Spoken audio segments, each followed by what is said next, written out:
Good evening friends.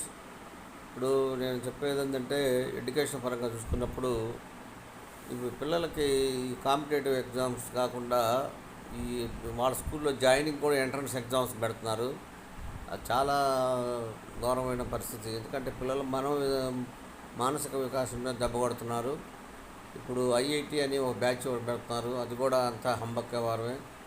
కాబట్టి government పెద్దలు, ఈ డిఈఓ పై స్థాయి అధికారులు దీని మీద చర్యలు తీసుకోవాలా. ఎంట్రన్స్ మనకి ఆ, నూతన విద్యా విధానం ఏం చెప్తుందంటే ఎలాంటి ఎంట్రన్స్ ఎగ్జామ్లు పెట్టకూడదని చెప్తుంది. కానీ వీళ్ళు దాన్ని ఎవరు లెక్క చేయట్లేదు, ఎవరు పట్టించుకోవట్లేదు. పై అధికారులు దీని మీద చర్యలు తీసుకొని ఎవరైతే ఎంట్రన్స్ ఎగ్జామ్స్ అని పెట్టి పిల్లల మనోభావాలను, పిల్లల యొక్క వాళ్ళ మీద ఒత్తిడికి గురి చేస్తున్నారు, దాని మీద చర్యలు తీసుకోవాల్సిందిగా